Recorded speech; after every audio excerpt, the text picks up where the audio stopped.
Good evening, all. So let us start. Today we will be completing certain important technology that you need to understand, including 5G, augmented reality, mixed reality, and different types of extended realities and all. And along with certain important other topics, we will be covering that. And there will be regular sessions where for science and technology, we will cover the most important topics from science and technology this week. And after that, we will move to the other sections. By end of the September itself, we will complete the very important sessions that you may need to look into. So first of all, we will start with 5G technology. So whenever you are studying 5G technology, just remember that 5G is going to implemented or going to be implemented in the country, and this is very important. And understand whenever you learn something about science and technology or some topics of science and technology, understand few things. That is, you need to focus on few things. First one is, what is that? Definition or fundamental idea or similar idea. You need to understand what does that mean or what is the technology behind that. Next one, you need to identify the features, and next one, you need to focus on the benefits and disadvantages. Understand these four criteria. Then your preparation for prelims examination regarding science and technology will be completed. So first one, 5G technology. This is the latest improvement towards our mobile telephony, and this is improvement over 4G long-term evolution technology, 4G technology. And the features of this includes, it operates in a millimeter wave spectrum. Remember that it operates in a millimeter. It is not a micrometer, it is not meter or centimeter or anything, it is millimeter. Remember that it operates in a millimeter wave spectrum, and it helps to send large amounts of data in very high speed. It will help you to it will definitely help you to send large amount of data at very high speeds. And next comes, it operates in 3 bands. Low range is there, mid range is there, and high range is there. That is, low frequency spectrum is there, mid frequency spectrum is there, high frequency spectrum is there. That is not important. Remember this thing, they operate in 3 different bands. And reduced latency, that is, time delay between the data sent and received is very minimum. That is reduced latency, and because of reduced latency, there will be more application for Internet of Things, artificial intelligence, etc. That is, time delay is very low in 5G technology. And next one is the increased capacity will help in reducing the impact of load spike. For example, consider you are working in, or 5G, you are using your mobile phone in a stadium, cricket stadium or a football stadium, and already there will be around 50,000 or 1 lakh people. And if you are concurrently using, everybody is using the network, it will be accessing a single network or single tower. It will delay in huge load spike and delay in your processing or delay in your call connection, network connection, or data connection, whatever it is. So live streaming and similar issues will be having issues related to the mobile telephony till 4G technology. And what happens here is that 5G technology can effectively or efficiently balance the load spike and give you the best available speed. And the maximum speed that can be provided by 5G network is 20 GB and for downlink and 10 GB for uplink. At the same time, what 4G is capable is that 1 GB per second. 4G is capable of producing 1 GB per second. At the same time, this 5G network is capable of producing 50 GB per second downlink, 20 GB per second downlink, and 10 GB per second uplink. And you need to understand a few important technologies behind 5G technology. That is, we already mentioned about millimeter waves. Now you need to understand about beamforming. This is the method used by 5G technology. Instead of a omnidirectional reception or transmission, for example, for a 4G and 3G, there will be a central tower. Central tower will be beaming your connection to throughout the network or throughout the region, and you can connect it to that network. But what happens is that the people in these regions, will be getting very low coverages and their quality of service will be very poor. Instead of that, this beamforming technique can be having a connection to the user directly. That is, there will be a beam forming, a single beam will be tracking the user, and a directional signal transmission will be there. That is, a signal will be transmitted to the user and they will be tracking the user, so that the technology or the connection to the network will be very effective. There is no loss of transmission power. All the transmission power can be directly given to the individuals or the consumer. That is beamforming. And next one is massive multiple input, multiple output. Normal case, there will be multiple input and multiple output, or MIMO technology. Normally 3G, 4G, 2G, etc. uses multiple input, multiple output methods. At the same time, this 5G technology uses massive MIMO, or a massive multiple input, multiple output. This will be done with the use of massive number of antennas. Instead of a single directional or omnidirectional antenna, it will be using different small network. For example, the antennas of 5G will be very small, or very it is capable of connecting to a very small region, but there will be numerous antennas in a location, and it can effectively enhance the connectivity across the network because of the technology known as massive MIMO. Just understand this word, that is enough. There will not be a direct question asking for massive MIMO. Understand that the three important technologies behind 5G is that beamforming, massive MIMO, and millimeter waves. And the maximum network capacity is 20 GB per second for downlink and 10 GB per second for uplink. And you should also this. Beamforming, explain you. Yes. Okay. Actually, not consider in the normal case. If you consider the normal case, there will be a single antenna. Consider this is an antenna. Antenna is there. Antenna will be transmitting the power, entire power, through the whole region, and whole region will be getting the same transmitted data from the single antenna. And what happens is that the person in the end of that range will be having very poor connection, and person very close to the network will be, or the tower will be having very high connectivity and high speed. This is the normal case. Instead of that, what happens in 5G is that there is a technology known as beamforming. What happens in beamforming is that there will be a multiple antennas, a single network will be there, multiple antennas will be there. And if consider there is an individual who is walking along a street, and what happens is that this antenna will be first connect with the device, and as the person moves, it will also track the person and connect it simultaneously, so that the maximum efficiency can be kept, or maximum efficiency can be given for the individual. That is, all the time the network will be tracking you. That does not mean your activity is tracked. It will only be tracking your mobile antenna and will give you the best available resources to you. That is the idea of beamforming. Thank you, sir. Okay. Next one is this is massive MIMO, beamforming, and millimeter wave. Remember this thing, and this has reduced latency. And currently in India, there is some experimental network available in Bangalore, Hyderabad, Mumbai, etc. Mostly present in Mumbai, and there is no commercial scale development right now, and it is happening, or it is going to happen very soon. Okay, so remember that. Next one, quantum computing. Remember, this is very important for this. And first of all, you should understand Sycamore. This is the first quantum computer that achieved quantum supremacy. This is by Google. There can be a question. Recently, there was a term Sycamore in news. In which of the following statements, or which of the following given are related to Sycamore? It is actually a machine developed by, or a processor developed by Google, which is able to crack the quantum supremacy for the first time. I will explain all these terms. Remember this, Sycamore is related to the quantum supremacy. This is a processor developed by Google. Okay, so first of all, remember that.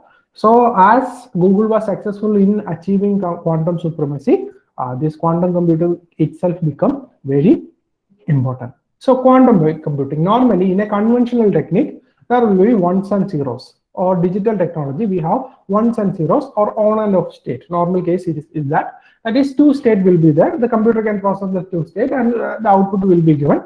But in the case of quantum computing, it also has something known as qubits, or it is a part of quantum mechanics. It will also deal with the qubits. That is, there can be a state of 1, there can be a state of 0, and there can also be as entangled state that is related to quantum technology. Qubits, that is, it uses the quantum mechanics to provide better output. So what happens is that the processors of quantum computing can be S1, S0, and 1 and 0 simultaneously. That is the idea. And we need to understand certain few important terms related to quantum computing. First one is quantum superposition. It is the ability of a quantum system to be in multiple states simultaneously. What we have discussed earlier, that it can be 1, it can be 0, or simultaneously it can be 1 or 0, either 1 or 0. So 3 different states are there. Okay, that is quantum superposition. It is the ability of the quantum system to be in multiple states simultaneously. Next one is quantum entanglement. This is also very important. Quantum entanglement. This is two members, that is, two members of a pair exist in a single quantum state. And the most important thing is that this happens even if they are separated by very long distances. Remember these few things. No need to go into the concepts. Just understand that the quantum entanglement states that there are two different pairs. For example, two members of a pair can exist in a single quantum state. For example, 1 and 0 consist. These are the members of quantum computing. These two can exist in a single quantum state, or 1 or 0 simultaneously. This is very important, and this can be happening even if they are separated by a very long distance. That is, the major importance is that this can happen over a very long distance, and the state changing will be instantaneously. Very fast state changing can be happening, or once for example, if 1 and 0 is in a quantum entanglement, consider 1 changes to 0, and instantaneously 0 will be changing to 1. That is predictable. In a predictable way, we can understand the changing of various states of quantum system. So remember that quantum entanglement. In quantum entanglement, two members of a pair or qubits will be connected even if they are in a long distance, and there will be an instantaneous predictable change once there is a change in one member of a pair. So that is quantum entanglement. Next one is quantum interference. This is similar to the quantum entanglement and superimposition, a mix of that. That is, it states that the elementary particles or qubits cannot only be in more than one place at given time. That is, through superposition, we analyze that. For example, I will give you an example.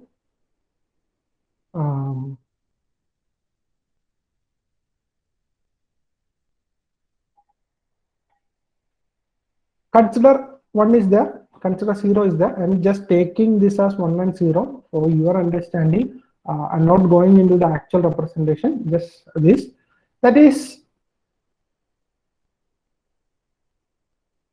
these particles or individual particles can interfere, or these particles can be performing instead of, for example, in the case of conventional computing, if you consider conventional computing, there can only be 1 or 0, and they can only be in single position. Or normally there will be 1 or 0, either 1 or 0. That is the consideration of conventional computing, and it can be in a single position. But in the case of quantum interference or quantum computing, it can be either 1 or 0, and it can be in different places. Just understand that. No need to go into the all the ideas, physical ideas, or quantum mechanics of this thing. Just understand that quantum interference says that as they can have the different states or simultaneous states, they can also be seen in different places also. Different places can also be given along with quantum mechanics. And the final thing is quantum supremacy. Related to quantum supremacy, that is Sycamore. Remember this term, Sycamore. There can be a direct question based on Sycamore. So remember that. And next one is, what is quantum supremacy? That is, quantum supremacy refers to a quantum computer solving a problem that cannot be expected of a classical computer in a normal lifetime. That is, achieving quantum supremacy, what Google's quantum computer Sycamore achieved is that it can complete a task in 200 seconds, which cannot be completed by a supercomputer for at least 10,000 years. That is, if a supercomputer takes 10,000 years to complete a calculation, this quantum supremacy or the Sycamore was able to complete it just in a few seconds, 200 seconds, within 200 seconds, the Google's computer was able to complete that. So remember these words. There can be a direct question, or they can also ask, what is it related to? Quantum mechanics, quantum computing, quantum interference, quantum supremacy. All these can be directly asked. So remember that also. Just remember the keywords. That is fine for quantum computing. Next one is edge computing or cloud computing. Edge computing is nothing but it is a distributed computing paradigm that brings computation and data storage closer to the source of data. For example, consider you have an IoT device or a device that is getting data, or you have a what you can say, you have a data generating source, or you are monitoring a weather pattern in Himalayas. Okay, consider you are getting data from Himalayas. You are in Everest, or your machine is in Everest, and you have placed your machine. What happens in edge computing is that it is a computing paradigm. That is, the entire processing thing will be very closer to the data production or source of data. The entire data storage will be very closer to your source of data. That is the primary idea, edge computing. That is, if your office is here, it will be very closer to your office or even within the office. That is edge computing. It is a distributed computer paradigm that brings computation and data storage closer to the source of data. Wherever the data is produced, the computation and data storage will be happening very closer to that. And related to edge computing, cloud computing is again, this is a distributed pattern, but what happens is that it will be stored in a data center. Okay, that is, consider you are working here. It will be all the data will be stored in a data center very far from you. For example, consider you are getting a server, or consider you are getting a AWS, Amazon Web Server, or Google server, or whatever server. It will be located in Mumbai, Delhi, or some other regions, or even any part of the world. You can process the data and transfer it to that server, and server will process it and give back to you. That is the idea of cloud computing. So the large cloud is necessary for large enterprises because the processing powers will be higher for cloud computing. Instead of the energy requirement will be very huge for this huge system, so it will be better to move to a data center. That is the idea of cloud computing, edge computing and cloud computing. These are the idea. And next one is QR code. This is very much important. QR code, this is very much important. Most probably this question was expected for past 2 or 3 years, and there is a high chance that this can be in your prelims examination as well. Comparing to normal barcode, if you compare QR code to barcode, barcode is a one-dimensional system.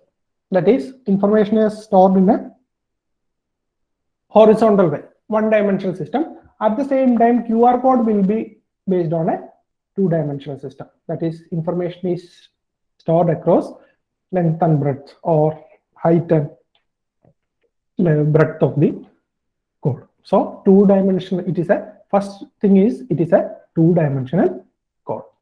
Next one is QR code contains 100 times more information. QR code contains more information than barcode. That has more potentials to store more information. Barcode can contain only very few lines of code. At the same time, QR code contains very huge lines of code.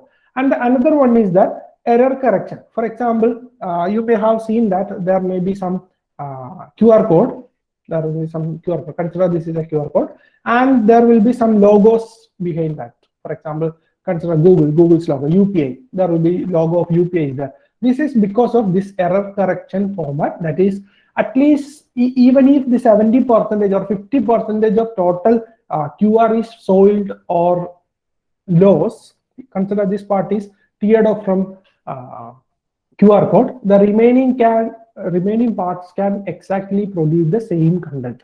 There is no problem with QR code losing some part of the code. So there is error correction within the QR code. And finally, both QR code and barcode is based on Morse code technology. Both are based on Morse code technology, which was used in Telegram. Not Telegram application, the older one, Telegram communication methods, the older one, obsolete one. So remember that. So QR code is very important. Please read that also. Next one is deep fake technology. This is an emerging cyber issue as well. This is a set of computer.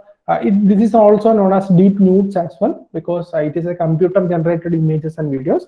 That is, the already existing AI tools are used to superimpose a digital composite into an existing video or photo or audio. For example, consider I am taking you a class. I am taking you class about QR code. And if you want to create a deepfake technology, you give this video to some other members.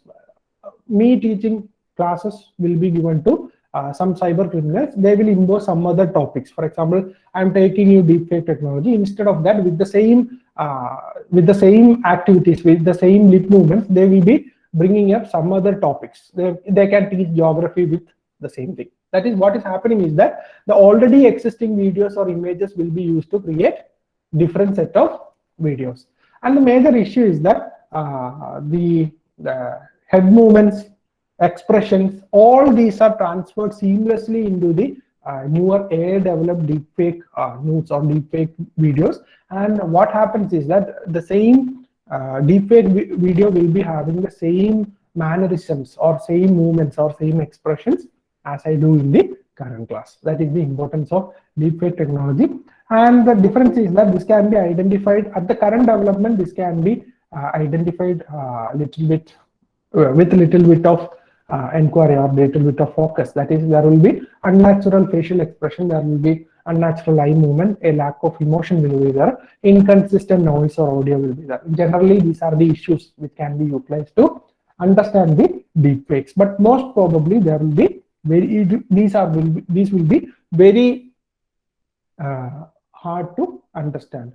This become very prominent after 2008, 17 and 18, after a Reddit account continuously posted celebrity porn videos through deepfakes.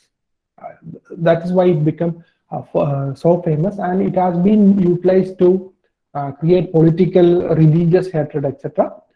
This is becoming a cyber menace for India and all the developing countries. So remember these things, deepfakes. There can be a question. Most probably the question will be for direct. What do you mean by deepfake? That will be the idea. Remember the content only. Next one is extended reality. Related to extended reality, there are different types of realities now: extended reality, mixed reality, augmented reality, etc. We will discuss all that. Extended reality is an umbrella term encompassing all these virtual and real combined environments. That is, human-machine interactions. For example, augmented reality is under extended reality, virtual reality is under extended reality, mixed reality under extended reality, and if there is some other reality is coming up, it will also be placed under extended reality. That is, very simply put, it is the extension. That is, it is the all the reality combined, all the available reality, all real and virtual combined environments, and human-machine interaction generated by computer technology, wearables, etc. comes under extended reality. This is an umbrella term, extended reality. And next comes one of the important things that can be in your mains examination, prelims examination, that is mixed reality. Have you heard about the HoloLens by Microsoft? This was regularly in news from last October, November, December, that period. That is, this is a digital and in this technology, in mixed reality, digital and real world objects coexist. That is, this is an immersive technology. For example, this is very much similar to the Iron Man movie. That is, you have to wear a headset. That is, through the headset, you will be mixing both digital and existing real technology. Physical environment and digital technology will be mixed together. That is, it is a very much similar to you watching something in the reality. For example, the Iron Man movie is the one of the best examples for mixed reality. And with HoloLens, Microsoft was successful in producing the basic content for mixed reality. That is, the both real objects or real world and virtual world will be immersed together. That is the basic idea. And augmented reality, this is also an immersive technology, but what happens is that you need a separate mobile device. You are only watching, you cannot directly watch the environment. You will be watching both the physical environment and the digital initiatives or the digital augmented methods through the mobile device only. That is, you cannot directly watch the ideas or directly watch the digital augmentation of environment. You need a separate digital device to watch that. That is the only difference between mixed reality and augmented reality. In mixed reality, you can directly interact and directly view the thing. There is no requirement for a digital handheld device. Instead of that, you just use a HoloLens like headwear. That is the only thing. For example, then Google Lens is there. Google Lens is something coming up with the same idea, but in the initial form only. Microsoft HoloLens is the one of the best available technology related to mixed reality. And final one, the next one is virtual reality. In virtual reality, users are fully immersed in a simulated environment. Users are fully immersed in a simulated environment, and this virtual headset will be separating you from the physical world. That is, physical world and digital world will be separated. That is, you will be using a headset and you will be separated from the physical world. And what you are going to watch is that digital simulated environment, simulated digital environment. For example, this can be utilized for games. This can be utilized for watching 360 degree artificial world. All these virtual reality can be utilized for all these things. Just go through the images given, you will be getting the idea. Virtual reality is that. And final one is, next one, tactile VR. This is also very important. Tactile VR. Tactile VR includes both development of digital methods, or there can be a digital environment, and there will be haptic digital architectural environment, or it is known as haptic digital architectural environment. That is, you can touch or you can feel whatever object is there. For example, consider in the virtual reality, you are watching a big rock. With tactile VR, you can touch the rock and you can feel the rock. That is the idea of tactile VR or VR tactile. That is, it is multi-sensory interactive experience. It is not only about the vision, it is also about touch and other haptic interactive experiences. Understand that. So this is tactile VR. Next one is cell-based meat. Next one is cell-based meat. Cell-based meat is also known as clean meat or cultured meat. Cell-based meat is also known as clean meat or cultured meat. That is, it is nutritionally equivalent to conventional animal meat. It tastes, it smells, and looks and feels exactly the same. There is no difference between conventional animal meat and a nutritionally, cell-based meat. There is no difference between conventional meat and nutritional meat.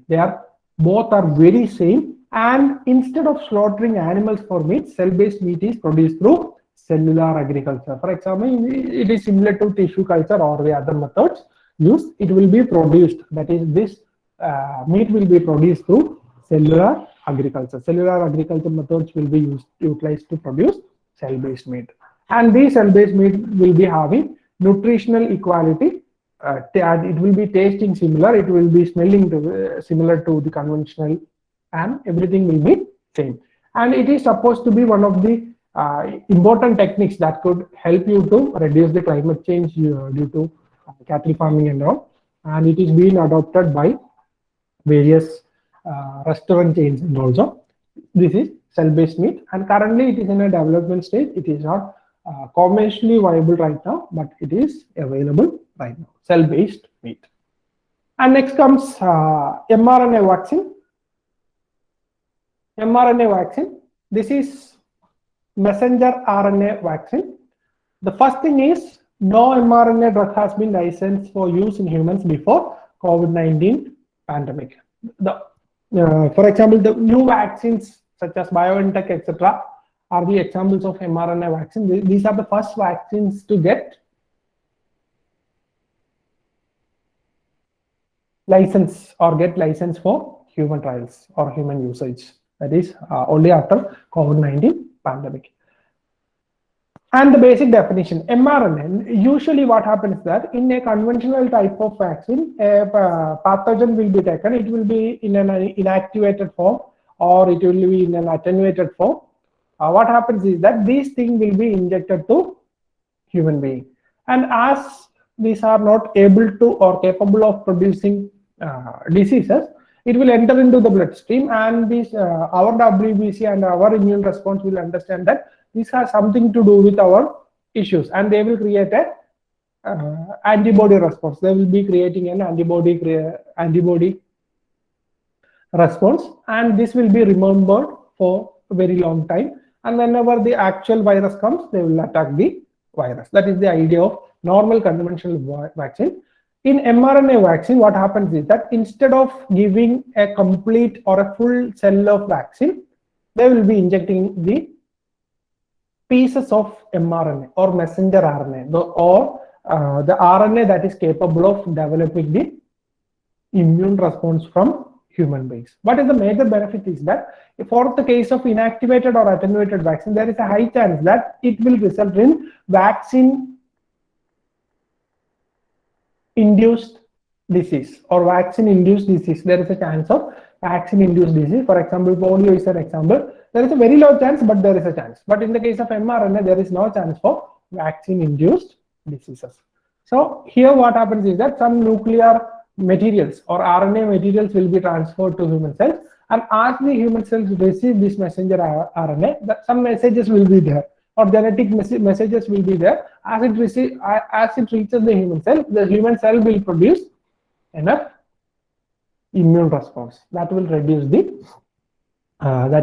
the chances of affecting these diseases.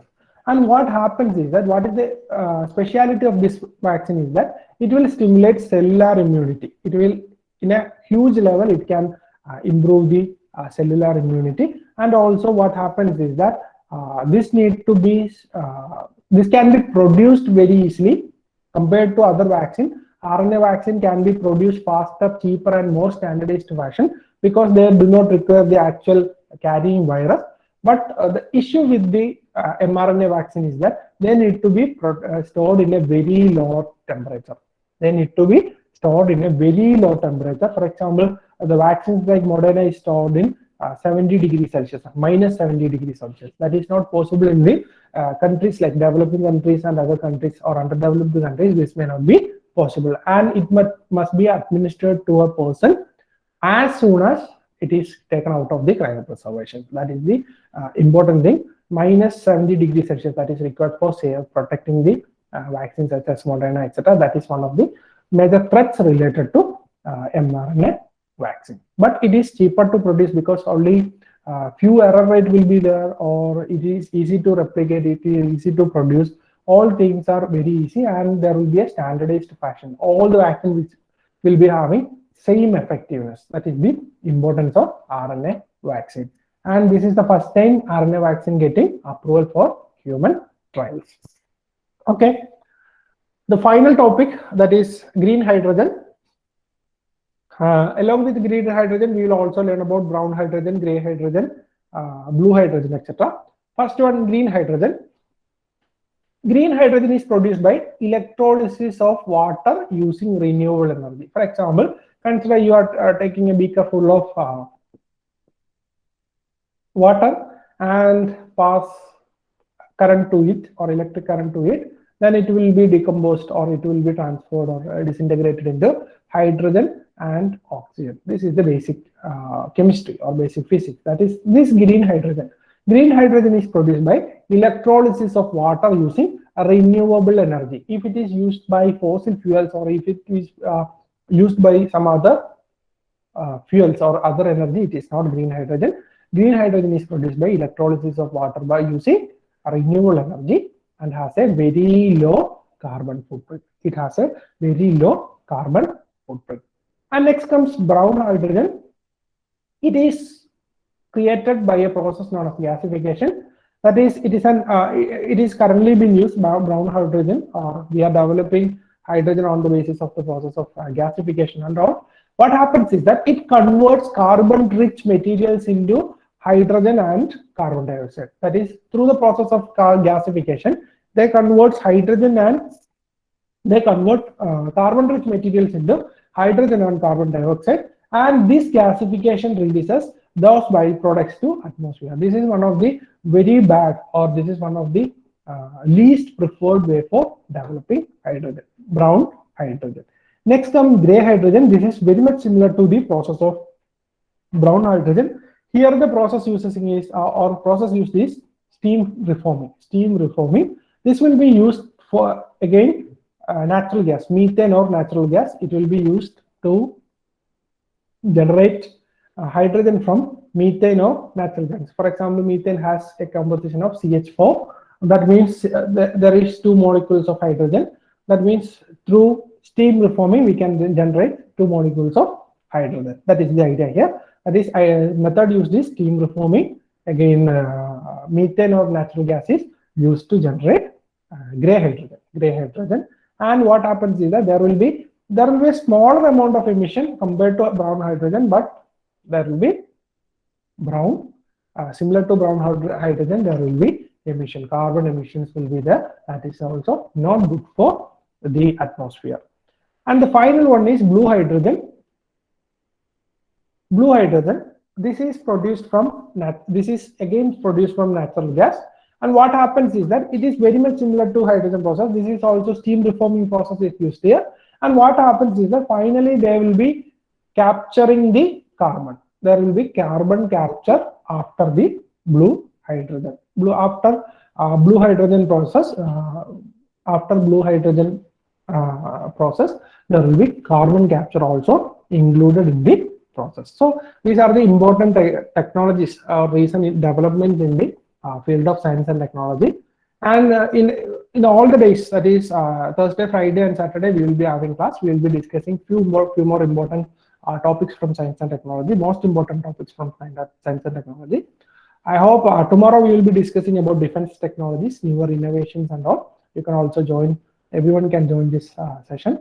And recorded videos will be available in YouTube and our official app. You can download that also. I hope that was clear. Any doubts related to any of the topics? Thank you, sir. Thank you all.